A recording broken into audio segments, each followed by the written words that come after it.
Começamos mais um Podbi, muito prazer, você que está me vendo pela primeira vez, meu nome é João Augusto, eu sou apresentador aqui do Podbi e também de outros programas dentro do Podbi. Nós temos o Podcooks, o Pod Astral e temos, que mais? Acho que é isso, né, gente? Podbi On Demand, tem muita coisa nesse Podbi. E eu comecei a gritar aqui, até fizeram uma piada aqui, eu já vou lançar essa piada aqui pra você. Não é a pombageira que chegou, sou eu que cheguei.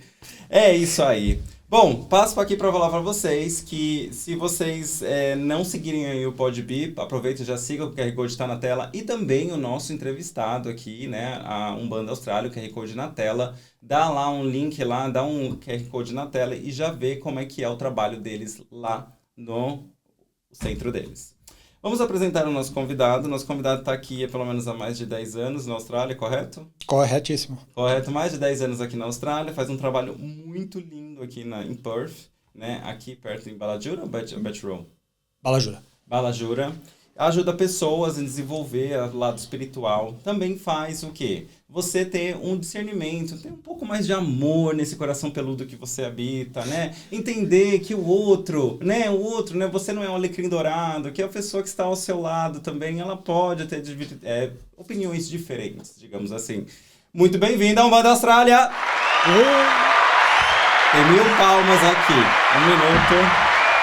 Bem-vindo, Fábio. Muito obrigado a toda a audiência, né? Esse pessoal, o auditório que está aqui. Auditório, várias pessoas, o cameraman, tem aqui a galera que manda pergunta, tem os haters também. Tem que ter, para dar um engajamento. Tem os ex-haters. Ex-haters também, vou falar um pouco dos seus ex-haters. Muito bem-vindo, obrigado por ter topado. Muito obrigado pelo convite. É uma honra estar aqui para poder falar da Umbanda, dessa religião tão linda. Sim. E tentar desmistificar um pouco desse preconceito, dessa fantasia que as pessoas têm em volta dessa religião. Sim. E como é que... Vamos começar pelo início de tudo, né? Início. Vamos começar pelo início, né? Vamos lá, quem é você? Como é que foi a introdução, né? Como é que você veio parar aqui na Austrália? Já veio à Austrália com a Umbanda? Como é que foi tudo isso? Então, eu sou o Fábio, eu sou dirigente da Casa de Umbanda Pai Pedro. Está aqui na Austrália oficialmente desde outubro de 2012. Sempre me confundo com essas datas. Data é foda, eu sei, data é foda. Data é complicado. Mas desde o dia 7 de outubro de 2012 a gente está oficialmente abertos. E eu vim para a Austrália, como todo mundo vem, para reiniciar uma nova vida. Vim como estudante, vim com a cara e coragem. Caraca. E vim aqui antes de trazer a minha família, eu digo. Cheguei aqui no dia 2 de fevereiro de 2011, dia de Iemanjá. Olha, né? Por que será, né? Coincidência, gente? né? É chato esse dia. Coincidência. E trouxe na bagagem somente a vontade de poder recomeçar uma nova vida. Fiquei aqui durante 6 meses, onde eu consegui juntar fazer aquele mínimo pé de meia que a gente consegue ali trabalhando que nem maluco no começo. E naquela época era diferente, a gente podia meio que burlar um pouquinho o sistema de poder trabalhar um pouco mais horas e tudo mais. Continua, viu? Porque a galera faz o mesmo. Fábio, não sei como é que tá nada. agora. Não sei como é que tá agora. Não mas enfim, consegui juntar uma graninha, consegui pagar a passagem deles, organizar as coisas lá no Brasil. E trouxe eles depois de 6 meses. Aí veio minha esposa e meu filho, que chegou aqui com 3 anos e meio. Hoje ele já tá com 16, quase 17. Cacete, né? O tempo voa né? demais, voa demais. E aí a gente começou a nossa vida propriamente dita, né? Aí com aquela vida de estudante, correndo atrás do famoso sponsor, correndo atrás daquela famosa oportunidade. E tenho certeza que essa oportunidade veio através dos guias que nos acompanham. Onde, enfim, não vou entrar em detalhes agora, mas foi questão entre aquele mix entre sorte, oportunidade e estar no lugar certo na hora certa. Aí conseguimos achar o bendito, aquele cara que vai com a tua cara e te dá a oportunidade. Claro Sim. que isso teve vários tropeços nesse processo, mas acabou acontecendo. Então, em 2014, foi quando a gente conseguiu estabelecer aqui, conseguiu o visto de permanência e tudo mais. Então, aí a nossa vida realmente começou. Mas, obviamente, que a missão espiritual começou lá no Brasil e quando eu cheguei na Austrália, eu trouxe essa missão comigo, Procurei uma casa aqui, procurei alguma coisa parecida com Umbanda aqui, não tinha nem perto. Gente, 2014... 2012 ainda, né? 2012, aqui, gente, não existia nem Era Morley. Era tudo mato. Não existia nem Morley. Eu tava lendo uma história aqui de Perth, né? Muito louco isso, tá? O lugar, acho que um dos lugares mais longes, assim, que eles tinham era um pouquinho mais, assim, de Joggalope. Muito lugar Talvez, tem muito lugar fazendo. Foi feito, ainda é novo. Você vê que a estrutura é nova, né? Quando você fala... Trouxe minha mãe agora, e minha mãe falou, nossa, que cidade nova. Eu falei, é nova mesmo. É bem nova, é verdade. É muito nova. Aí, então, lá em 2012, não tinha nada nem parecido, na Austrália principalmente. Procurei na Austrália, sempre teve uma lenda que tinha um terreiro aqui, um terreiro lá, não aqui em Perth, mas em outros estados, mas nada confirmado. Aí eu tive que abraçar essa missão de poder abrir uma casa, né? Aqui. E como é que foi isso, assim? Porque, assim, primeiro que hoje, atualmente, vocês fazem na casa de vocês ou não? Não, hoje não. Não faz não mais? mais. Não mais. Então, eu cheguei aí num dos centros, ali em Balladur, acho que é um centro comunitário. Isso. Eu já cheguei ali, mas antes você fazia na sua casa. Antes eu fazia na minha casa. E desde o início você falou assim, vou fazer na minha casa mesmo Na assim. verdade, começou assim. Um dia a gente teve que voltar ao Brasil, porque a gente teve que vender o nosso apartamento lá, enfim, para dar continuidade na vida aqui, a gente teve que se separar de lá. Né? Então a gente colocou tudo à venda lá, vendemos o apartamento e a gente teve que ir lá para assinar os papéis. Nessa vinda para cá, tem até uma história bem curiosa e engraçada. Na vinda para cá, a gente trouxe nossas imagens dos orixás que a gente tinha no nosso congá, no nosso altar em casa. E vindo para cá, ó, loucura, né? Trouxe 2 quilos de erva de defumação, porque aqui a gente não achava.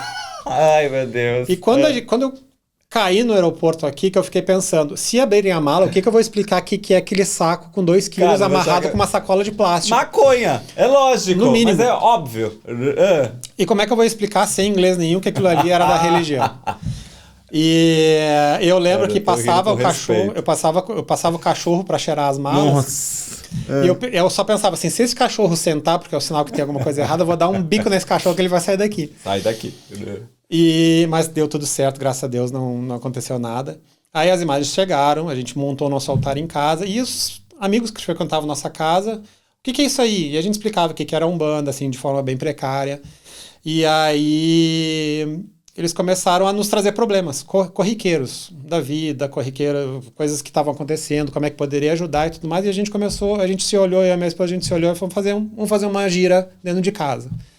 E aí eu trabalhava, chamava a entidade que a gente sempre trabalhou no Brasil, e aí começaram os trabalhos. A gente começava a atender 1, 2, 3 pessoas dentro de casa, na sala de casa mesmo, a gente convidava as pessoas, daqui a 15 dias a gente vai fazer esse encontro e tudo mais. As pessoas vinham e participavam ali, tomavam seu aconselhamento e tudo mais, seu passe e tudo mais, e aí ele acabava.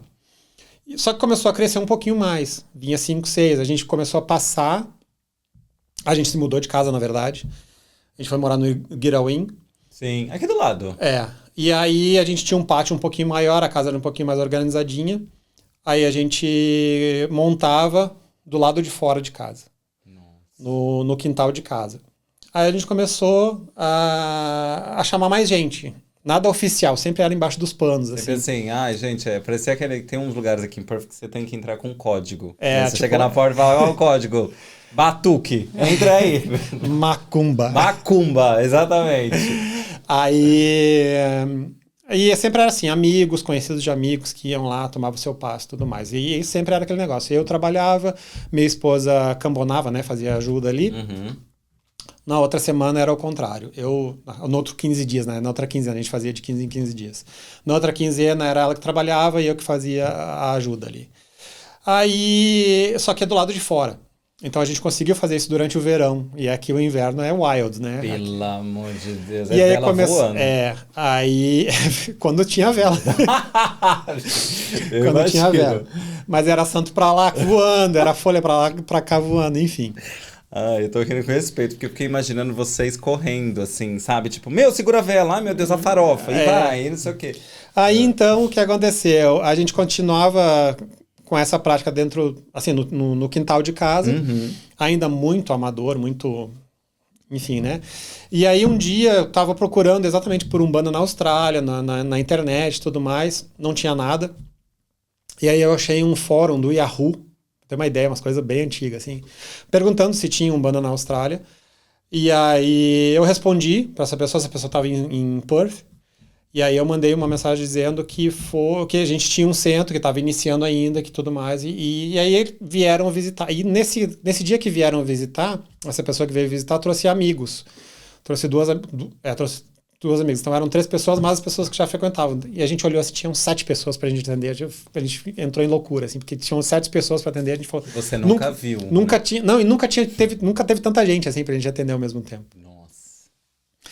E, na verdade, essa pessoa que veio fazer parte da criação, da fundação da Umbanda, na verdade, na Austrália aqui, que é o Caio, que é uma pessoa que...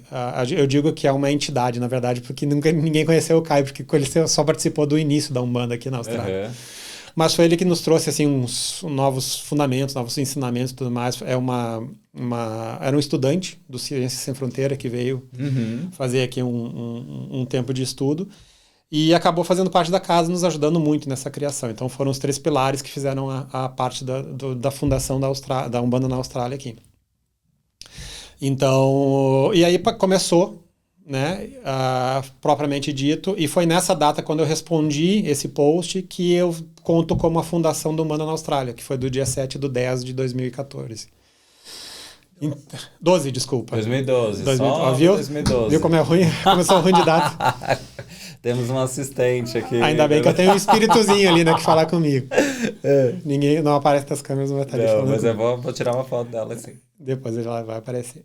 Então, e aí começou a entrar o inverno. Ai, meu Deus. E a gente falou assim, não, é hora da gente mudar de casa, a gente vai ter que ter uma estrutura um pouco melhor, a gente vai ter que ter uma estrutura que vá atender um pouco melhor a comunidade. E a gente começou a procurar outras casas para morar. Naquela época era mais fácil de achar casa do que hoje em dia. Muito. E aí a gente foi fazer várias vistorias, assim, e eu só queria saber da shed. Eu quero saber como é que é essa shed aqui pra gente poder montar o terreiro, né? Uhum. E fomos em várias casas, não achamos nenhuma casa que combinasse com a gente. Até o dia que a gente entrou nessa casa, na verdade que a gente parou na frente dessa casa, que a gente mora até hoje.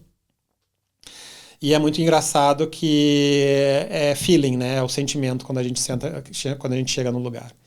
Quando eu cheguei naquele lugar ali, eu falei assim, vai ser aqui, eu tenho certeza que vai ser aqui. E na frente da casa tinha uma roseira branca. Uma rosa branca. Eu peguei uma rosa branca, fui lá, colhi uma rosa branca discretamente. E a gente entrou na casa. Enquanto a minha esposa fazia a vistoria da casa, eu fui, quero saber a shed, quero ver a shed. Fui lá, a shed, olhei assim, aqui tem potencial pra gente fazer o que a gente quer. E lá eu fiz a minha oração pedindo para que, se os guias pudessem nos ajudar, que fosse aquele lugar. Deixei a rosa lá dentro da shed e saí fora. A gente recebeu o approval da casa e fomos morar naquela casa. Caraca. E dentro daquela shed, que é onde eu acho que tu foi visitar na primeira vez, que a gente montou o nosso primeiro terreiro, oficialmente naquela estrutura que a gente, mínima, né? Pra gente poder ter o mínimo de conforto possível para assistência. E ali a gente começou a desenvolver o que a gente hoje chama de corpo mediúnico, né? Ali a gente conseguiu criar uma estrutura para ter um grupo de estudos, onde a gente fez um desenvolvimento mediúnico, conseguiu fazer com que as pessoas se engajassem mais como médiuns da casa, uma vez que comecei também a anunciar no Brasileiros em Perth, no grupo do Facebook lá. O pessoal começou a frequentar, onde a gente conseguia ter uma relação um pouco mais de conhecidos com a assistência, né, com a pessoa que ia lá. Porque a gente sabia quem ia lá, porque eram, sei lá, 15, 20 pessoas que a gente tinha um contato mais próximo. Hoje em dia, não tenho mais como controlar isso, porque não dá, é muita gente. Teve um momento que ainda tinha a lista, né? Tinha lista de chegada, lista de presença. Teve briga já nessa lista aí? Você fala, pô, mas eu cheguei, botei, não sei o que. Você sabe como é que é? A gente lida com o humano. Eu não sei porque eu estava incorporado.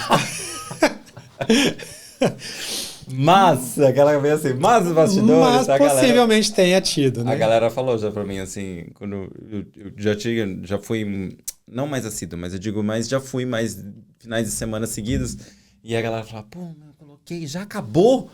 Lançou a lista, já acabou. Tipo, questão de às vezes 15 minutos, deu já sold out da lista. É que a gente tinha que ter um controle um pouco maior. Principalmente na época do Covid, né? Sim, foi aí que eu conheci vocês. Foi na época do Covid onde a gente tinha um controle um pouco maior, assim, de quantas pessoas iam, porque naquela época que tinha um número máximo de pessoas por ambiente e tudo mais, que a gente teve que ter esse controle.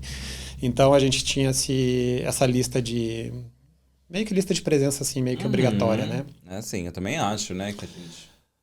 E aí, enfim, aí nessa casa a gente fez algumas reformas nessa shed, até o momento que o dono da casa falou que ia vender a casa, e a gente falou assim, não tem como, a gente vai ter que comprar essa casa, né? Sim, por favor. E é mais uma vez que a gente conseguiu a ajuda do mundo espiritual para que isso acontecesse. Yes. Né? Aquelas pessoas que a gente não consegue... Somos aquelas pessoas que a gente não consegue juntar dinheiro porque a vida na Austrália é muito corrida. Sim, vocês têm filho, né? Tem filho, né? Tem 2 filhos, né? Nesse meio tempo a gente teve 2 filhos. Teve 2 filhos não, né? Teve mais um filho. Onde, enfim, a vida corrida a gente não consegue salvar grana para ter... Nem a gente estava preparado para comprar uma casa, né? E onde a gente pediu para os guias, assim, se for do nosso merecimento, assim, nos ajuda, nos dá uma luz. E eu falei com o dono da casa, eu falei assim, olha, eu sei que precisa vender a casa, o estado que a casa está precisa passar por uma reforma, vai gastar uma grana para isso acontecer. Naquela época que o mercado estava em baixa também, não ia ser tão fácil vender. Não. Hoje qualquer casebre vende por um preço absurdo. Gente, é um absurdo. Mas enfim, aí o que eu falei para ele, o que eu propus para ele foi o seguinte, tu me empresta o dinheiro da entrada da casa, vai ficar na minha conta para eu mostrar os 3 meses de depósito, e na hora de pagar a casa, vai voltar para ti anyway. E o cara olhou para mim assim, tá bom. Olha, um bom negociador é tudo. Aí eu nessa vida. falei assim, só pode ser obra divina, porque não tem... Ninguém vai fazer isso por mim, né? Mas é quando é o chamado. Mas quando né? E aconteceu, a gente conseguiu fazer esse trâmite aí, a gente comprou a casa, e a gente permaneceu nesse espaço aí, nessa shed, nesse lugar ali, um pouco mais, digamos assim, entre aspas... Intimista. Profissional também, né? De querer oferecer um trabalho um pouco mais dinâmico e mais não tão caseiro como era lá no começo, mas ter uma cara um pouco mais de templo e tudo mais. Ainda naqueles moldes... terreiro do Brasil, né? Isso, para quem não é da nossa cultura, fica difícil de entender como é que uma shed pode ser um templo religioso. Sim. Né? Mas a gente tentou transformar o máximo possível isso. Ao longo do período veio o Covid, onde a gente teve que dar um tempo ali de no mínimo 6 meses de break. Tava difícil o negócio. Tava, não teve como continuar os trabalhos por restrições do governo e tudo mais. Episódios aconteceram que nos empurraram para a gente poder ir para um centro comunitário. Né? Então, coisas que aconteceram lá que não vale a pena contar ali, mas, enfim, estresse com o vizinho, porque imagina, 30 e poucos carros numa rua que não comporta, não tem estacionamento, dá algum tipo de estresse com os vizinhos, barulho de atabaque que a gente não podia tocar muito alto, até mais tarde. A gente nunca tocou alto também, a gente nunca... eu sempre fui muito cuidadoso com essas questões de não causar... começava cedo. Gente, era 6h30, vocês estavam tocando e dava umas 7h30 parou, não tinha muito. Não tinha muito, né? Eu era muito preocupado de não causar nenhum tipo de estresse estresse sonoro com os vizinhos, né? Então eu era muito strict, né, com isso. Sim. Como é que fala strict em português? Muito rigoroso. Muito rigoroso. Não tem problema. Eu falo bucar, entendeu? Então bucar. Tá tudo certo. Parcar o carro. Parcar. A gente vai aproveitando várias palavras. Enfim, a gente vai abrasileirando as palavras em inglês. E aí, então... mas enfim, aconteceram episódios lá que a gente teve que dar um basta. Na nossa casa realmente não vai ter mais como ter, né? Então, acho que fomos, então, obrigados a ir para um centro comunitário onde tem uma estrutura um pouco melhor para quem está olhando de fora. Existe aquela questão de que a assistência, como lá em casa, só para o pessoal entender, era numa shed e o pessoal ficava sentado na garagem. Apesar de ser muito próximo, existia uma divisão. Tipo, o pessoal que estava lá dentro e o pessoal que estava do lado de fora. Sim. Acabava que o pessoal do lado de fora ficava conversando muito alto, era muita... Como se fosse um evento social. A pessoa não estava lá para se concentrar, não estava conectado com os trabalhos lá de dentro. Pô, guys, vocês também não ajudam, né, pô? Mas é normal. Vai querer compartilhar foto de biquíni no terreiro, gente? Caramba! Falar de coisas... Amor, né? Num centro comunitário, fica todo mundo no mesmo ambiente. Sim. Então o pessoal fica mais envolvido com a energia da casa, com a energia dos trabalhos. Isso faz muito sentido que você falou, porque eu já fui nos dois, e quando eu fui com uma amiga minha, a gente foi no centro, no Novo. Uhum. Eu senti isso, né? A galera conversando bem menos, assim, muito mais quieto. Mudou da água pro vinho. Todo mundo muito mais integrado, e até mesmo as pessoas que estão sentadas, e quando alguém começa a falar, automaticamente as pessoas se puxam olhando e falam, cara, tipo, dá uma segurada. Te liga, né, mano? Dá uma segurada, se cutuca. Tipo, né, amiga, aqui não, né? A pessoa fica até mais contida, né? Não vou falar alto porque eu também sei que eu vou atrapalhar o próximo ali, então... E a gente fala na nossa palestrinha no começo ali pra desligar celular, ficar em concentração, ficar em... Não, e outra também, né? Quem quer tomar uma chamada da entidade? Eu não, porque eu já tomei uma, não lá no seu centro, tá? Mas assim, eu já tomei chamada de entidade, não é legal? Não tem filtro, entendeu? Não tem uma policy and procedure que vai chegar, vai falar, então, fulana, não vai não. Falou, querido, viu? Dá uma segurada. E assim, pá. Quando fala, segurada, né? Que quando já não é um xingo, né? No bom sentido, né? Porque eles não xingam, mas eles dão uma ralada bem forte, porque eu já tomei. Uma vez eu tava muito animado num centro. Tomei uma... Nossa, esqueço até hoje. Mas enfim, e aí agora vocês mudaram para esse centro? E aí a gente mudou para esse centro comunitário, que na verdade a gente já tá no segundo centro comunitário. Eita! Não sei se já foi no segundo agora, mas enfim. Eu acho que não. Então, quando a gente mudou para o centro comunitário, foi da água para o vinho, a gente consegue ter uma estrutura um pouco melhor, um pouco mais... o pessoal respeita um pouco melhor. Ficou ficou mais impessoal, né? Ficou bem melhor, eu diria, né? E, em paralelo a isso, a gente continua com o nosso grupo de estudos, continua com o nosso grupo de desenvolvimento mediúnico. A gente tem uma estrutura de cantina melhor. Adoro a cantina, by the way, viu? Muito bem. E só para dizer assim, quando come na cantina, não engorda. Não engorda. Não engorda. Exatamente. É tudo bento, tudo santo. Você sabe que no outro centro eles falavam a mesma coisa. E eu comia... Nossa, eu comia e é bolinho de cenoura com cobertura de chocolate. Gluten free. É sopinha, é torta salgada, tem umas coisinhas bem delícias. Aí é foda. Eu tô servindo amendoim, chocolate dark, uma dieta do cérebro, e você me falar de torta, né? Foda. Mas é só uma vez por semana e não engorda. Não engorda, gente. É isso aí. Tem um passe e emagrece. Já fica com a barriga da lipada. Você, né, no caso, você chegou aqui na Austrália, fez tudo isso, que já é uma bela caminhada, né? Digamos assim. Mas como foi a sua história com a Umbanda? O que você sentiu? Quando que foi que deu esse plaque, né? Que você falou assim, ixi, esse clique aqui, tô vendo gente, não tô vendo gente, teve histórico da família, como é que foi? Então, não tem histórico na família, eu sou a ovelha umbandista da família. Olha, sempre tem um. Sou o macumbeiro da família. E na verdade o que aconteceu foi o seguinte, eu me lembro, a primeira lembrança que eu tenho é criança, eu deveria ter uns 4 anos. Uhum.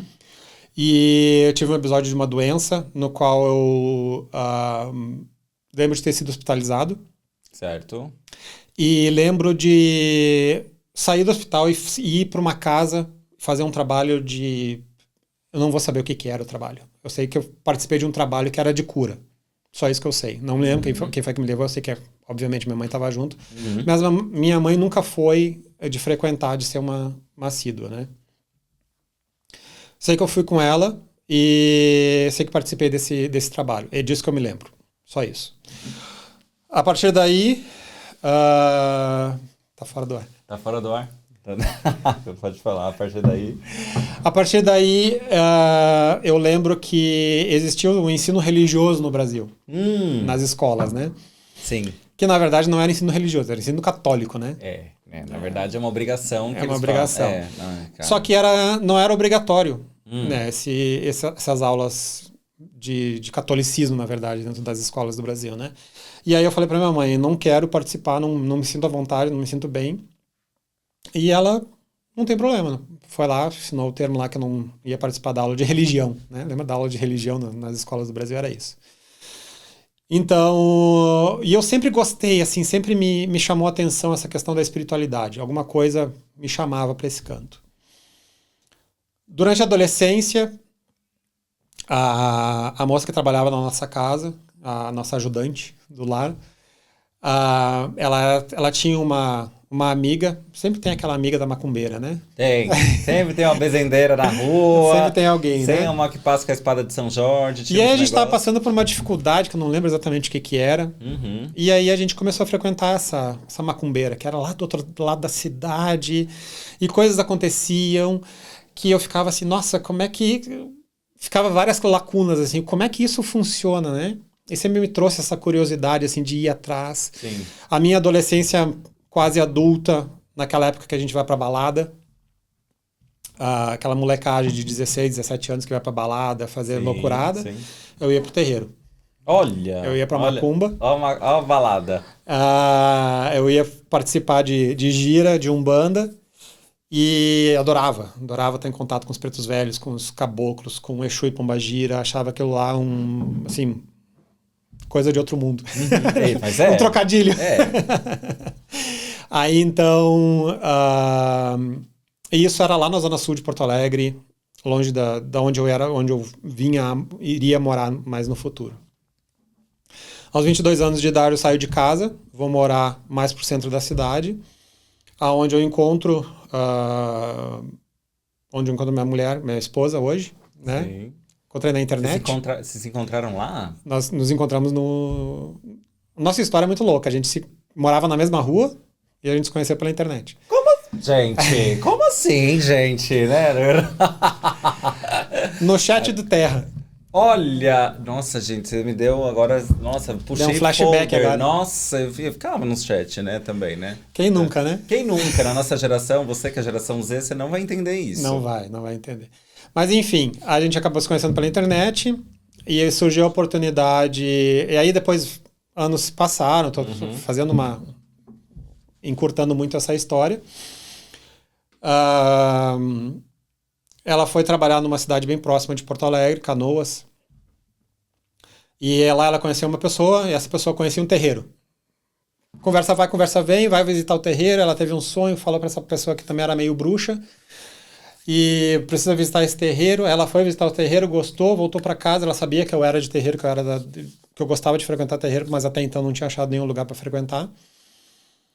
Me convidou para ir, eu obviamente não aguentei, né? Porque era uma vez por semana, eu falei assim, nossa, eu preciso ir. Aquela semana foi a mais longa da minha vida.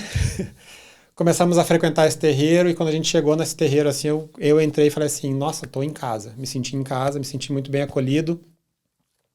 Passaram-se um tempo, isso foi em 2004, 2005.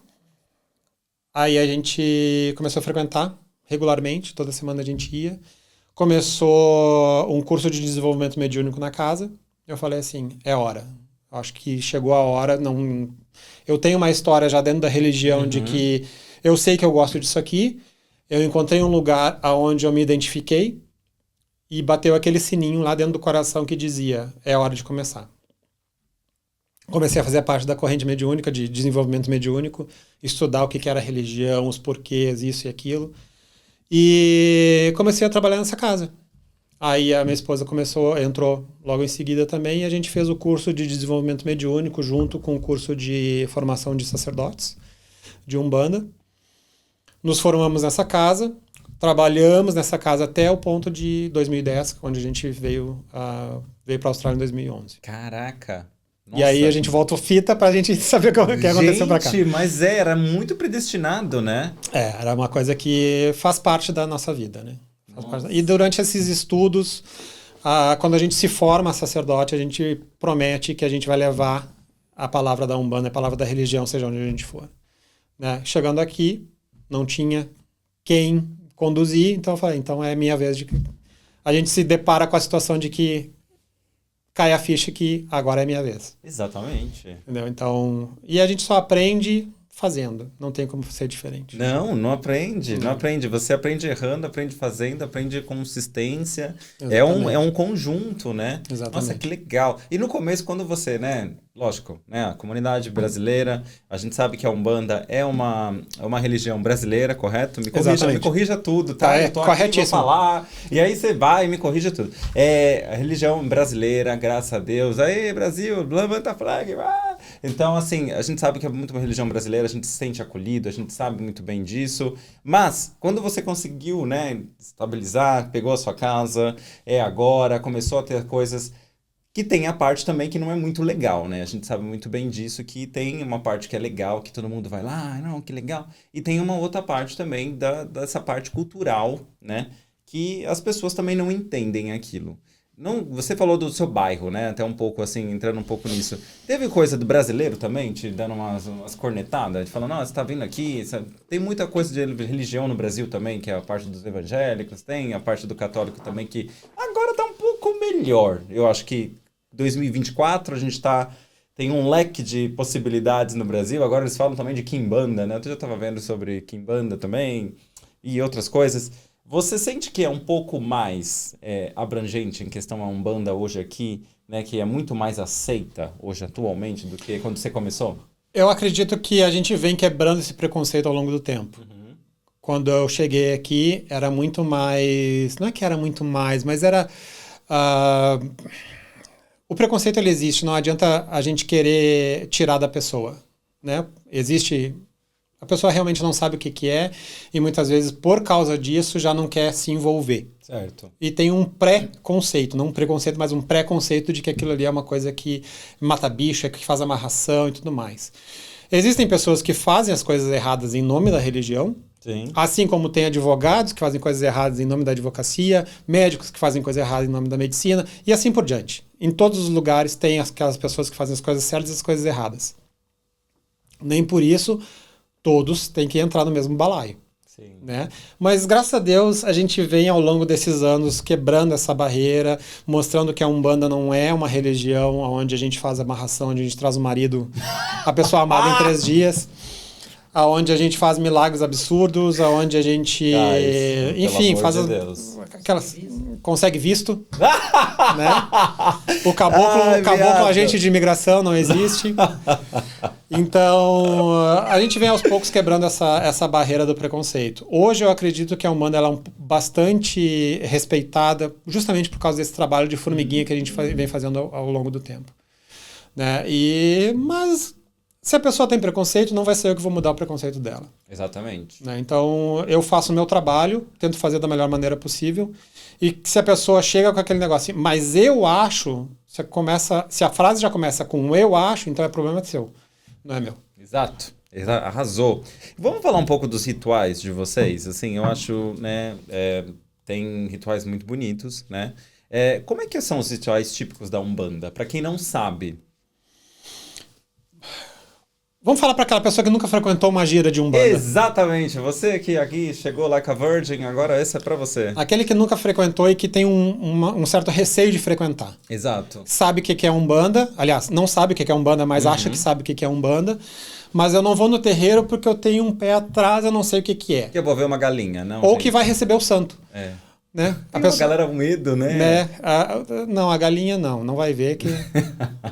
Não, mas, gente, eu já ouvi cada nhaca já. Eu falo, ai, amigo, dá um Google, porra. Dá um Google, 2 segundos você já mata essa pergunta. Mas ainda assim, no Google vai aparecer, às vezes, coisas que não são... Sério? Ô, dona Google, você não tá atualizado. Enfim.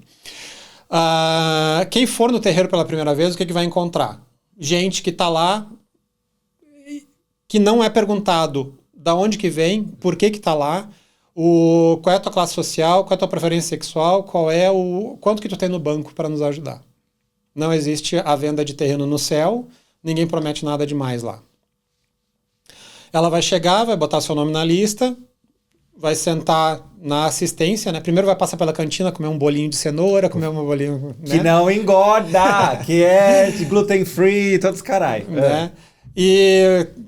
Brincadeiras à parte, ela vai entrar para a parte da assistência ali, onde a gente vai estar, onde ela vai ficar sentada ali, vendo o que está acontecendo. Ela não tem uma cortina que vai separar de coisas que não pode ser vista.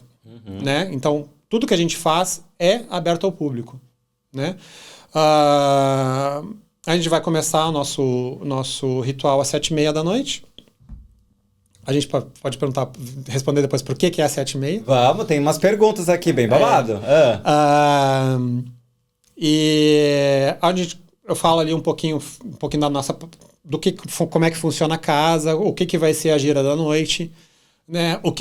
Quais são as entidades que vão nos atender, qual é o tipo de energia que elas trabalham normalmente, o que a pessoa pode pedir para aquelas entidades. Que mais? Enfim, coisas corriqueiras, coisas simples. Uma introdução, né? Exatamente.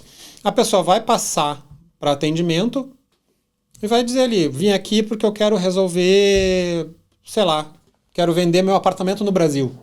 Coisas que acontecem, a pessoa não sabe o que é, porque acha que às vezes a Umbanda pode ser vista como um balcão de milagres, ou coisas para resolver o problema material ali na hora.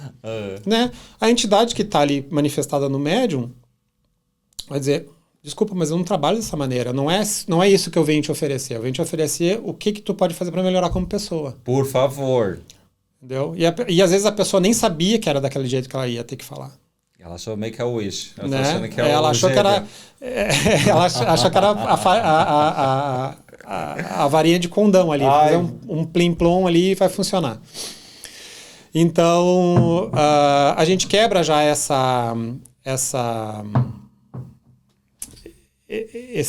paradigma de que eu vou na Umbanda para perguntar, para resolver alguma coisa material. A resolução às vezes está dentro da gente, né? Essa é a percepção, né? Exatamente. Então, assim, vou dar um exemplo bem claro. Isso aconteceu na última gira, onde eu não trabalhei incorporado, mas eu trabalhei analisando a nossa corrente mediúnica. Às vezes é preciso o dirigente da casa ficar do lado de fora para assistir as pessoas. E foi uma pessoa que não falava português. Né? Então, eu funcionei como tradutor. Fiquei entre a pessoa e a entidade fazendo a tradução ali, tradução meio que simultânea. Olha, né? Você viu, gente, international, vai achando. E aí a pessoa chegou lá e falou assim, eu preciso... como é que era a história assim? Era... a avó dele estava para falecer e a família estava brigando pelas terras da avó. Gente, a mãe nem morreu. Né? Cacete.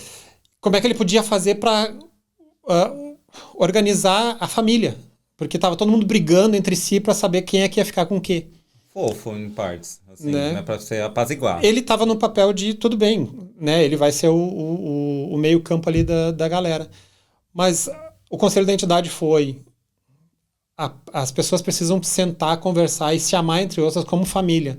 E isso tudo que está acontecendo hoje é reflexo de que não teve essa semente plantada lá desde o começo. Sim. Né? Isso é muito importante, né? Outro caso também de outra pessoa que também só falava inglês. Ele falava para perguntar assim, como é que eu posso aproveitar melhor o meu dia? Uma pergunta que simples. É bem genérica, né? É. E a entidade fez uma leitura do que ele pode fazer assim e falou assim, olha, precisa ter um tempo para ti. E a pessoa não se dá conta, às vezes, que a pessoa precisa de um tempo para ela. Você sabe que eu tomei uma ralada no seu centro de uma entidade assim, né? É mesmo? A pessoa perguntou pra mim se eu tinha algum tempo livre. Eu falei, tenho. Ela virou e falou assim, aqui. Ela relou aqui assim, ó. A preta velha assim, ó. Aqui, ó. Aí eu parei. Ela falou, você não dorme.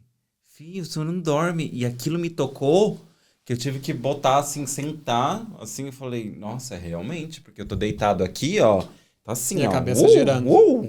E foi lá. Eu adorei esse conselho. Me botou boundaries. E aí ele falou exatamente para a pessoa que estava lá, falou assim, não significa que tu tenha que abraçar todas as oportunidades para ter dinheiro, Sim. Porque hoje tu até pode ter dinheiro, mas daqui a pouco no futuro tu vai ter que gastar todo esse dinheiro com a tua saúde. Porra. Né? Então, eu vi isso acontecer. Então, assim, são esses tipos de conselho que se tem dentro de um centro de Umbanda sério. Sim. Né? Onde as entidades vão te trazer essas questões para a pessoa cuidar dela como pessoa e não como uma... Como é que eu resolvo a xícara quebrada da minha casa? Gente, isso não faz sentido, entendeu? A entidade não vai chegar pra falar assim, abre o TikTok, gente. Porra, vocês estão achando muita gente vai para falar com uma pombagira, por exemplo, que quer trazer o amor de volta. Não, amiga. Né? Não. O que a pombagira faz é, energeticamente falando, dá 3 tapas na cara da pessoa e fala assim, cadê o teu amor próprio? Eu amo. Né? Então, é por esse caminho que a pessoa que nunca foi no terreiro pode entender que é isso que ela vai encontrar lá. E tem muita gente, né? Muita... Mas não bate de verdade. Não, mas bate metodicamente, assim, digamos, falando, querida, ó, se respeita, né? Pelo amor de Deus. Aconteceu um caso, vou contar assim uma fofoquinha aqui só entre nós. Polêmica nesse podcast! Ei, tava demorando! Não, que teve um caso de que eu frequentava a nossa casa lá, uma amiga nossa que passou por um processo de separação e pessoas que não conheciam a Umbanda chegavam no ouvido dela e falavam assim, mas isso aí é coisa de gente fraca, isso aí é coisa de que não precisa, tu tá indo num lugar para ouvir coisa besteira, tudo mais. Passaram-se os anos, essa pessoa casou novamente, tem sua casa feliz da vida, e essa pessoa que estava falando essas coisas para ela começou a entrar nesse processo de separação e passar por dificuldades na vida. Chegou para ela e perguntou, acho que tá na hora de eu ir lá pegar um conselho. Foi, passou com uma entidade, terminou a sua consulta, voltou, e o feedback que a gente tem é que ela falou assim, olha, a nossa amiga passou lá em consulta e falou que não volta mais. E a gente falou assim, tá bom, mas o que aconteceu? Porque... Vocês não sabem o que acontece. A gente também não quer que a pessoa se sinta mal, na verdade. Não é feito. Gente, deixa eu colocar uma coisa pra vocês. Quando eles incorporam, tá? Eu que já sei, né, disso daí, porque eu já fui... Gente, minha família toda no mundo, tá? Boa tarde. A gente sabe muito bem disso, que os médiums, eles não têm uma pauta depois que acontece na sua vida. É literalmente como se ele fosse pra dormir, ele acordou e é isso, não vai lembrar. Então, assim, não vai ter pauta e você pergunta pra pessoa, sabe? É uma coisa muito absurda, sabe? Que as pessoas querem. Às vezes é isso mesmo. Mas, assim, eu fiquei preocupado, assim, tipo, o que aconteceu? Porque ela foi maltratada, o que aconteceu? Porque a gente fica com aquele negócio, né? O que será que aconteceu que a pessoa não vai mais voltar lá? Ela falou assim, não, ela não vai voltar porque ela não tá preparada para ouvir tantas verdades. Ai. Entendeu? Então, pesa. Né? Então, a verdade às vezes pesa, né? Mas esteja preparado para ouvir verdades. Ué, gente, mas quando você vai fazer uma terapia, você tem que estar aberta. Exatamente. Você vai fazer uma psicanálise, você tem que estar aberto, porque você vai tomar ralada, você vai tomar na cara. Tem que estar aberto a lidar... Uma coisa que dizem assim na Umbanda, para quem não conhece, né? Dizem que na Umbanda tem demônio. Né? Aí lá vem. O negócio do preconceito, né? Que lá a gente cultua demônio. Na verdade, é lá que a pessoa encontra os seus demônios. Exato. Porque ela vai ter que lidar com eles. Exatamente. Né? Então, primeiro que a gente não acredita em demônio, né? É o lado sombra, né? De todo mundo. Todo mundo tem o seu lado bom e o seu lado ruim. E é lá que vai ser exposto esse lado ruim. A pessoa vai ser colocada em frente ao espelho e vai dizer assim, o que tu vai fazer com isso? Exato. Né? Então, até pesou o clima, mas não é essa é a verdade. Pesar. Eu acho que é importante falar isso, né, gente? Porque ninguém tá vivendo no mundo do rainbow, toda hora do arco-íris. Exatamente. E também para mostrar que a Umbanda não é um balcão de negócios, né? Não. Que eu vou lá para fazer alguma coisa, em troca disso, eu vou oferecer galinha, vela preta e tudo mais para a entidade, para ela me trazer o amor da minha vida em tanto tempo. Não, isso não existe. Não vai rolar. Não vai rolar. Não. Então, nem vá, tá? Não perca a sua gasolina. Como é que são esses elementos essenciais usados na Umbanda, né? Vocês usam vela, usam ervas? Então, a Umbanda é uma religião magística, ritualística, simbólica. Então, tudo tem um simbolismo, tudo tem um ritual, tudo tem um significado. A vela nada mais é do que um elo de ligação entre o plano material e o espiritual. É o elemento fogo que está ali, elemento da natureza que a gente utiliza, elemento ar, também está lá o tempo todo em todos os lugares. A planta representa o elemento terra e a água que a gente usa como água também, né? E dentro da água a gente pode usar água de várias vertentes. Água do mar, água da cachoeira, água de rio, água de poço. Tudo tem o seu fundamento. Por isso que a gente tem o desenvolvimento mediúnico e o grupo de estudos que vai explicar tudo isso. Sim. Uso de cristais. Uso de determinadas ervas para trazer sempre benefício para as pessoas que vão lá nos atender, seja para fazer limpeza energética, seja para fazer harmonização, realinhamento de chakras, enfim, N funcionalidades que tem esses elementos que a natureza nos dá. Natureza, e aí a gente vê que a natureza é o produto de Deus, então é aquilo que Deus nos dá. Então, e a magia nada mais é do que manipulação de elementos. Sabendo manipular esses elementos, a gente faz com que trabalhe por bem. E a Umbanda nos ensina a trabalhar sempre por bem. Arrasou. Deixa eu explicar uma coisa, uma curiosidade, tá? Porque eu coloquei até isso no roteiro. A gente tem os pontos riscados, né? Para quem não conhece, ponto riscado é aqueles rabiscos que as entidades fazem no chão. Exato. Eu acho o máximo, tá? Porque eu sempre, quando eu vou em algum centro, eu sempre olho, né? Porque eu sou uma pessoa detalhista, perfeccionista. Então eu olho essas coisas. Não só como o meu barbante que tá aqui grudado, mas bobagem. Mas assim, tem o riscado que vocês colocam no chão, que a pessoa entra de um jeito e sai de costas, geralmente. Como é que isso funciona? Isso aí é para quem tem um pouco de mais entendimento da religião, né? Que entra de frente para o altar. Exato. E sai do círculo ali mediúnico, ali da corrente mediúnica, olhando para o altar. É mais um sinal de respeito, tipo assim, não estou dando as costas para aquela força. Entendeu? Então ela sai de frente, andando de costas, né? Como uma forma de respeito, de gratidão pelo que aconteceu e tudo mais. Os pontos riscados, na verdade, eles são assinaturas das entidades, elementos de trabalho magístico, e aquele ponto riscado ali, ele cria um portal que vai levar para o plano espiritual onde aquela entidade trabalha. Olha. Entendeu? Então, vão ter elementos ali, dependendo da entidade, e pela assinatura da entidade a gente consegue identificar, ou pelo menos tem algumas pistas de como identificar qual é a entidade que está se manifestando. Se for uma flecha, por exemplo, é um caboclo. Se for um tridente, que muitas vezes pode ser interpretado como símbolo do diabo, que não tem nada a ver com o diabo. Ai, guys. Como eu falei, cada um tem o seu simbolismo. Um tridente dependendo do formato do tridente, pode ser um Exu, pode ser uma pombagira. Sim. E uma cruz, pode ser um preto velho. Enfim, N significados que tem os símbolos. Uma pergunta, né? Que a gente falou do tridente, né? Do pombagira e tal. Por que a galera tem tanta curiosidade mais da esquerda do que da direita?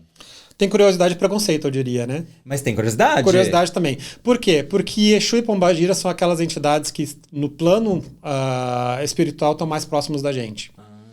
Então, são eles que resolvem, que nos protegem, primeiramente, e que resolvem as questões materiais. Tá? Então, quando a gente pensa em karma, e por que às vezes Exu é visto como mal? Porque ele também é aplicador do karma. Uhum. Por exemplo, vem uma ordem divina, onde eu peço para Deus que me dê, ou que me tire, ou que aquela pessoa que está fazendo mal contra certas pessoas, ela vai ter que pagar. Né? Então a gente vai pensar naquela situação de que a pessoa que, quando faz o mal, a gente tem por definição, e por entendimento, na verdade, que toda pessoa que planta, ela colhe. Exato. Seja o bem ou seja o mal. Ação, reação. Né? Então, quando uma pessoa faz uma maldade para alguém, e quando acontece uma maldade com ela... Ela entende. Né? Ou não, né? Ela está pagando por alguma coisa mal que ela fez. Sim. Quando existe um agente que faz esse mal acontecer, entre aspas, mal acontecer, que na verdade é só aquilo que está recebendo, quem faz acontecer no plano espiritual é Exu também. Entendeu? Então, quando o Exu faz a coisa acontecer, ele é visto como mal. Só que a pessoa não está vendo por que ela está recebendo aquele mal. Entendeu? Acho que não. Todo mundo só quer louro, né, gente? Né? Todo mundo, porque faz o bem, porque tudo mais, não sei o quê. Nem sempre é assim. A gente tem que entender de uma outra maneira. Tem que correr atrás. Entendeu? Gente, eu acho que assim, a galera faz muito do, eu só faço bem, não vem nada pra mim, mas tem que correr atrás, gente. Tem que fazer acontecer o negócio, tem que ter uma estratégia, tem que estudar. E também é assim, eu só faço bem, mas eu não recebo mal. Será? Será que a pessoa não tá conseguindo assim dar um zoom out da vida e ver o que tá acontecendo de bom? Ou às vezes a pessoa aceitar que a missão dela é realmente passar por aquele período de dificuldade. Uhum. Entendeu? Então, assim, vai custar quanto para eu conseguir o que eu quero? Eu não sei. Mas eu vou fazer. Exato. Entendeu? Eu mesmo falo como experiência pessoal da minha vida. Eu fui privilegiado no Brasil, tive família, tive teto. Parabéns, é isso aí. Agradeço isso por sempre, tenho família. Mas eu não teria me tornado a pessoa que eu me tornei, o ser humano que eu me tornei, se eu não tivesse vindo para a Austrália, tivesse passado todo esse rolê que passei, até com o meu ex-marido, que muita gente já sabe, me conhece, que veio a falecer, enfrentar esse luto e ter que renascer de novo após isso. Eu olho hoje para trás e falo, Gente, que incrível! Nossa, parabéns! E tu poderia ter olhado esse episódio e dizer como Deus é ruim, como foi ruim pra mim, como foi. Por que eu tenho que passar por essa situação? Por que tudo acontece comigo? Sabe o vitimismo? Exato. Eu entendo que, assim, as pessoas, até mesmo, né? O pessoal fala que tá muito no luto, mas assim, gente, as pessoas só morrem quando a gente parem de falar delas, entendeu? A partir de você parou de falar daquela pessoa, ela morreu, realmente. Mas você continuar trazendo ela pro seu dia de uma forma amorosa, não morre, tá aqui, pô, só tá em outro plano. E é muito louco como as coisas são interligadas, né? Porque eu mesmo consegui a minha casa quase na data de aniversário do meu ex. Que louco, né? Doido, né? Como tá sempre ali rondando, né? Sim, total. É verdade. Vamos mudar aqui para uma parte, que é aqui da hierarquia e estrutura de terreiro. Eu, assim, quando eu olho, né, quando estou de fora, eu não sei quem é quem. Eu sei a entidade, que é óbvio, né, gente? Oi, tá lá, o terreiro, tá dando paz. Mas eu não sei quem é quem. Quem faz o quê? Quem faz o quê num terreiro? É difícil É difícil de analisar quem tá de fora. Mas a estrutura de terreiro é muito simples, na verdade, quem tá lá dentro. São os médiuns. Tem a corrente mediúnica, que é todo mundo. Né? Quando a gente olha lá para dentro do terreiro, assim, que a gente vê o pessoal no círculo, aquilo ali é uma corrente mediúnica. Né? Então, a corrente mediúnica é todo mundo. Dentro dessa corrente mediúnica existe o líder máximo, digamos assim, que é o dirigente do terreiro. Sim. E não é pai de santo. Olha, dirigente, hein? Eu chamando todo mundo de pai de santo. É pai de santo porque vem do candomblé, né? O pai de santo que cuida dos santos, dos filhos e tudo mais, então é uma outra questão. Na Umbanda a gente trata como dirigente do terreiro, né? Dirigente dos trabalhos. Eu não sabia, hein? Né? E aí do dirigente tem a mãe pequena, ou segundo dirigente no caso, que no nossa estrutura lá é a minha esposa. Né? E aí a gente tem os pilares que seguram energeticamente a gira, que é o Cambone, que é a pessoa que está ajudando ali as entidades quando chega, aquela pessoa que não incorpora, que está sempre naquela correria ali, traz isso, traz aquilo, traz um papelzinho para anotar, traz uma vela, é o ajudante ali que está na corrida, Severino, né? que está chamando a pessoa da assistência, legal, que está tomando conta ali do bom andamento da gira. E o Ogan, que é o cara que toca o atabaque. Então ele tá lá tocando os pontos de forma harmônica, tá mantendo o ponto, as músicas, né, numa vibração, para manter o ambiente da gira no seu nível ali. E o corpo mediúnico, a corrente mediúnica ali, os médiuns que estão ou em desenvolvimento ou em atendimento, ou que já são mais desenvolvidos, digamos assim. Que não existe médium melhor ou pior, nem entidade melhor ou pior, mas é o corpo mediúnico ali que trabalha fazendo os atendimentos. E aí tem os médiuns que não chegaram nesse nível ainda e que só dão o passe. De repente a pessoa quer lá, não quer conversar nada, tá lá só para agradecer e tudo mais, quer só tomar um passe, chega lá, a pessoa vai lá, vai dar o passe nela e pode e vaza. Gente, você sabe que esse negócio da música, da tabaque, você tava falando agora que deu um clique assim na minha mente, falou assim, faz sentido para manter a frequência. Exatamente. Frequência vibratória, exatamente. Eu que estudei Reiki, eles falam muito da frequência de música, né? Para você manter e tal, sincroniza de chakra e pá, não sei o quê. E eu falei, é verdade, por isso que a gente ouve certos tipos de música para aumentar a frequência, para, né, limpar a... Olha, gente, olha, vivendo e aprendendo, agora que eu me toquei, eu já fui em várias vezes, eu não tinha entendido. Eu achava que era legal, porque mantia a galera, sei lá, mantia todo mundo uma vibração, mas no sentido de, tipo, tô feliz, de repente é o antepassado deles que puxam, né, pra eles virem, pra eles se sentirem também em casa, porque é uma matéria que vem, né, não sei, é o que eu tô achando, tá? Enfim, vem um espírito, né? Vai, incorpora, e aí, né, ele tem que se sentir em casa pra ele também trabalhar, não é? Ou não? Falei besteira! Não é besteira, não, de forma alguma. A gente cria aquele ambiente ali justamente pra gente ter essa conexão com o astral. Então é o meio do caminho. É expansão... como é que fala? Expansão... Cósmica. Não. Não. Eu vou... Expansão vibracional do médium. Certo. Que vai de encontro com a expansão vibratória do médium, que vai de encontro com a vibração do guia. Então existe essa conexão, né? Então, para fazer parte da corrente, para ter uma boa incorporação, digamos assim, Para ser um bom médio de incorporação, a pessoa tem que estar aberta para isso, primeiramente, e também estar feliz e estar alegre e estar engajada naquele momento ali. Então, o toque do atabaque, só se a pessoa estiver morta, porque quando o atabaque toca mesmo, e toca para valer, que a gente bate palma e que a gente canta os pontos, e se não acelerar o coração, a pessoa deve estar morta, porque... Pô, gente, não tem como, não. É maravilhoso. Aquilo Até a pessoa que não gosta sabe que vai... O pezinho, pelo menos, vai bater. Exatamente. Né? Então, desde que esteja aberta para isso, obviamente. Né? Uhum. Acho que é isso.